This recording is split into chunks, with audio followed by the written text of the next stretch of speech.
Hello dear students, myself Rishijan.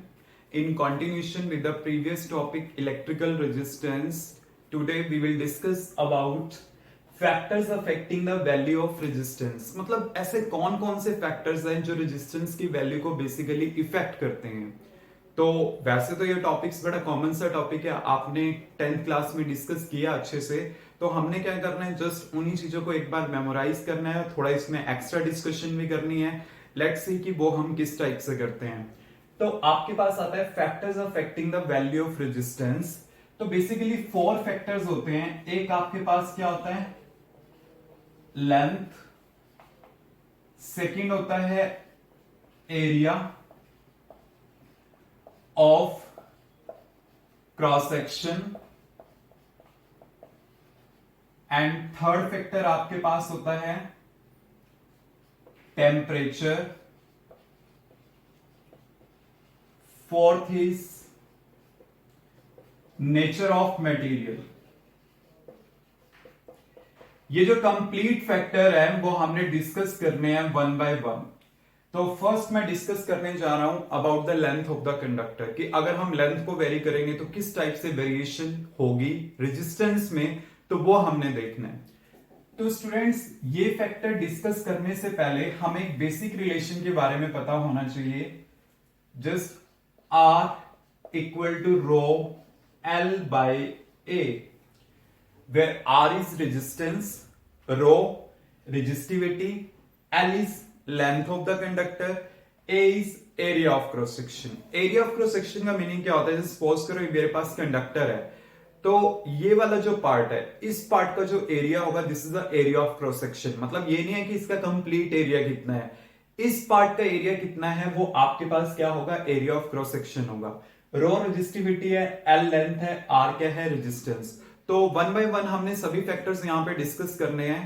तो one by one करते हैं डिस्कस. तो देखिए आपके पास क्या है, लेंथ. इसके अकॉर्डिंगली अगर देखा जाए तो आर आपके पास क्या, डायरेक्टली प्रोपोर्शनल टू लेंथ. मतलब जब आप क्या करोगे, किसी वायर को स्ट्रेच कर देते हो, जैसे मैं सपोज करके चलता हूं कि ये मेरे पास एक वायर है और मैं इसे स्ट्रेच करके एलोंगेट कर देता हूं, इसकी लेंथ को इंक्रीज कर देता हूं. तो होगा क्या, जब आप इसकी लेंथ को इंक्रीज करोगे तो इसके इस पार्ट का जो डायमीटर है, इसका ये वाला जो एरिया है वो क्या करेगा, डिक्रीज करेगा. तो आपके पास होता क्या कि जब आप लेंथ को इंक्रीज करते हो देन रेजिस्टेंस आपके पास इंक्रीज करता है. ठीक है, इसको हम कैसे अंडरस्टैंड कर सकते हैं, जैसे सपोज करिए मेरे पास ये कंडक्टर है, ये इसमें अभी एटम्स की डिस्ट्रीब्यूशन है इस टाइप से. आपने क्या किया, इसको एक्सटेंड कर दिया, आपने इसकी लेंथ को इंक्रीज कर दिया. तो जब मैं इसकी लेंथ को इंक्रीज कर देता हूं तो आपके पास होगा क्या, लेट इट बी कि वो डिस्ट्रीब्यूशन इस टाइप से होगी. अब आप इसमें देख सकते हो कि इलेक्ट्रॉन ने यहां से भी पास आउट होना है, इलेक्ट्रॉन्स ने यहां से भी पास आउट होना है. तो किस केस में ज्यादा डिफिकल्ट है आपके पास, सेकंड केस में, बिकॉज यहां पे उसे ज्यादा एटम्स को क्रॉस करना पड़ेगा. तो इसका मतलब है क्या है कि जब आप लेंथ को इंक्रीज करते हो तो रेजिस्टेंस का वैल्यू क्या करता है, आपके पास इंक्रीज कर जाता है. But student always remember one thing, जो हम 10th में यूज करना भूल जाते हैं और कई बार यूज करते भी नहीं है, कि जब आप लेंथ को इंक्रीज कर रहे हो तो आपके पास इस पार्ट का जो एरिया है, जो एरिया ऑफ क्रॉस सेक्शन है, वो क्या कर रहा है, डिक्रीज कर रहा है. मतलब जितने रेशो में लेंथ आपके पास इंक्रीज करता है उतने ही रेशो में एरिया डिक्रीज करता है. तो अगर सपोज करो मैं यहां पे कहता हूं आर इक्वल टू रो, अगर मेरे पास लेंथ डबल हो गया तो एरिया उसी रेशियो में क्या हो जाएगा, डिक्रीज हो जाएगा. तो रेजिस्टेंस आपके पास क्या बन जाता है, वही 4 टाइम्स बन जाता है. तो मतलब होता क्या है कि अगर मैं किसी लेंथ को स्ट्रेच करता हूं तो मींस अगर उसका लेंथ इंक्रीज कर रहा है तो इस पार्ट का एरिया आपके पास क्या कर रहा है, डिक्रीज कर रहा है. तो ये चीज आपने जरूर लेनी है. क्लियर स्टूडेंट्स, आई थिंक ये चीज आपको पता होनी चाहिए कि अगर आप लेंथ को इंक्रीज करते हो तो आर आपके पास क्या करता है, इंक्रीज करता है. अगर मैं इसमें डायरेक्ट, जैसे आपने लिया है ना 4, मैं डायरेक्ट भी यूज कर सकता हूं. कॉम्पिटिटिव लेवल के लिए स्टूडेंट इसे डायरेक्ट यूज कर लेते हैं, R proportional to L square. तो अगर आप लेंथ का स्क्वायर कर रहे हो, तो अगर आप लेंथ का स्क्वायर करते हो ऐसे, तो आपके पास क्या आ जाएगा, वही 2 का स्क्वायर क्या होगा 4, वो डायरेक्ट आंसर आ जाएगा, तो डायरेक्ट आप यूज कर सकते हो, but not in CBSE exam. आप कॉम्पिटिटिव लेवल के लिए शॉर्टकट में यूज कर सकते हो। अब नेक्स्ट हमारे पास आता है एरिया ऑफ क्रॉस सेक्शन का इफेक्ट। अब एरिया ऑफ क्रॉस सेक्शन में हमारे पास क्या होगा, second is area of cross section. Area of cross section में फार्मूला सेम ही है, R equal to rho L by A, means R inversely proportional to area. Means area आपके पास जितना ज्यादा होगा रेजिस्टेंस का वैल्यू क्या करेगा, उतना ही डिक्रीज करेगा। वो फैक्टर हम कैसे डिस्कस करेंगे, just by drawing the same, कि हमारे पास यहां पे पहले की तरह उसी टाइप से एटम्स की डिस्ट्रीब्यूशन है, ये मैंने डिस्ट्रीब्यूशन ले ली, फिर मैंने इसकी लेंथ को एक्सटेंड कर दिया, उसमें एटम्स की डिस्ट्रीब्यूशन आपके पास इस टाइप से है, इलेक्ट्रॉन्स ने यहां से भी जाना है, इलेक्ट्रॉन्स ने यहां से भी जाना है। आपको पता है किस केस में ज्यादा इजी है, इस केस में ज्यादा इजी है, तो इसका एरिया क्या है, ज्यादा है, मतलब जिसका एरिया ज्यादा है वहां पे इजी है, वहां पे रेजिस्टेंस क्या है, कम है। तो मतलब अगर एरिया ज्यादा हुआ तो रेजिस्टेंस का वैल्यू क्या करेगा, डिक्रीज करेगा। तो इसमें भी वेरिएशन सेम होंगी, मतलब जितनी रेशो में एरिया डिक्रीज करता है उतनी रेशो में लेंथ क्या करेगा, इंक्रीज। वही चीज है, दोनों फैक्टर एक दूसरे से रिलेट कर सकते हैं। आप इसमें भी डायरेक्ट अगर कॉम्पिटिटिव लेवल में यूज करना चाहो तो आप यूज कर सकते हो R inversely proportional to A square. Otherwise आपको पता ही है कि अगर आपने सपोज करो लेंथ को यहां पे डबल कर दिया तो एरिया उसी हिसाब से क्या होगा, हाफ। तो आपने वही चीज यहां पे लेनी है। Clear, any doubt? Now third factor,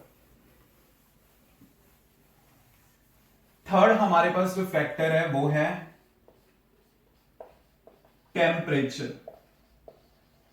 अब देखिए, इसे डिस्कस करने से पहले मैं रिलेशंस के बारे में डिस्कस करना चाहूंगा। आपके पास है R equal to rho L by A, और एक आपके पास आए थे R equal to M L upon N E square tau A. Ohm's law में हमने ड्राइव करी थी। और स्टूडेंट आपने इक्वेशन हमेशा याद रखनी है, because this equation is very very useful. आगे जितने आर्टिकल होंगे हमारे पास इसमें ये यूज होगा, तो हमें इस इक्वेशन को याद रखना है। तो आर यहां पे है, यहां पे है, लेंथ ये है, लेंथ यहां पे भी है, ए यहां पे है, ए यहां पे है। तो अगर मैं इसको इसके साथ कंपेयर करूं तो रो का वैल्यू आपके पास क्या होगा, ये हो जाएगा। मतलब रो जो बेसिकली है आपके पास वो होगा m by n E square tau, ये आपके पास आ जाएगा। और एन क्या होता है, मास, चार्ज पार्टिकल का, वो कांस्टेंट है।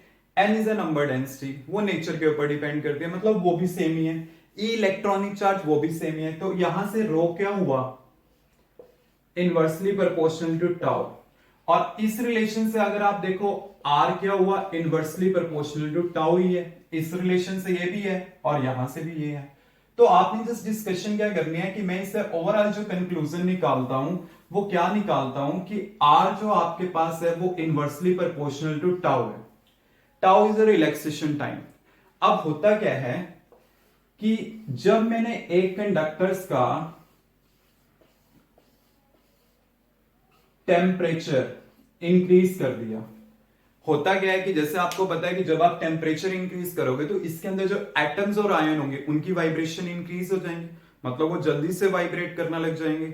अब मान लो इलेक्ट्रॉन है, वो पास आउट होना चाहता है। अगर ये स्लोली कर रहे हैं तो इसके लिए इजी है पास आउट होना, बट अगर ये फास्ट रेट पे कर रहे हैं तो इसके लिए डिफिकल्ट होगा। मतलब क्या है कि जब आप टेम्परेचर इंक्रीज करते हो तो वाइब्रेशन इंक्रीज हो जाती है। अगर आपके पास इनकी वाइब्रेशन इंक्रीज होगी तो इलेक्ट्रॉन के लिए डिफिकल्ट होगा पास आउट होना, तो इस वजह से रेजिस्टेंस क्या करेगा, इंक्रीज करेगा। बट हम इसमें रिलैक्सेशन टाइम को इंक्लूड कर सकते हैं। कैसे? अगर आप टेम्परेचर इंक्रीज करोगे तो वाइब्रेशन इंक्रीज होगी। अगर वाइब्रेशन इंक्रीज होगी तो उसके लिए टाइम अब क्या लग रहा है, कम लग रहा है। वाइब्रेशन के लिए जल्दी टाइम में हो रही है तो टाइम कम लग रहा है। अगर टाइम कम लग रहा है तो रेजिस्टेंस क्या होगा, ज्यादा होगा। मींस अगर आप टेम्परेचर को इंक्रीज करते हो तो रेजिस्टेंस आपके पास क्या करता है, इंक्रीज करता है। Clear students? अब देखिए जो फोर्थ फैक्टर हमारे पास है about the nature of material है। नेचर ऑफ मटेरियल में आपके पास क्या आता है, नेचर ऑफ मटेरियल। जो लास्ट फैक्टर है हमारे पास वो है नेचर ऑफ मटेरियल। आपके पास R equal to M L upon N E square tau A है। तो R क्या है, इनवर्सली प्रोपोर्शनल टू टाउ है, ठीक है, और R inversely proportional to n भी है। अब देखिए आपके पास यहां पे क्या है, एन है नंबर डेंसिटी। नंबर डेंसिटी का मतलब आपके पास क्या होता है कि it depends on the nature of material, कि आपने कौन सा मटेरियल प्रेफर किया है। कि जैसे देखो अलग अलग टाइप की मेटल की कंडक्शन अलग होती है, लाइक कॉपर की अलग होती है, सिल्वर की कंडक्शन अलग होती है। तो मतलब नेचर क्या है मटेरियल का, वो कौन सी मेटल है जिसमें से कंडक्शन हो रही है, तो उसके हिसाब से क्या होगा, उनका रेजिस्टेंस अलग अलग होगा। तो मतलब आपके पास क्या होता है, अगर मटेरियल अलग अलग है मींस उनका रेजिस्टेंस अलग है।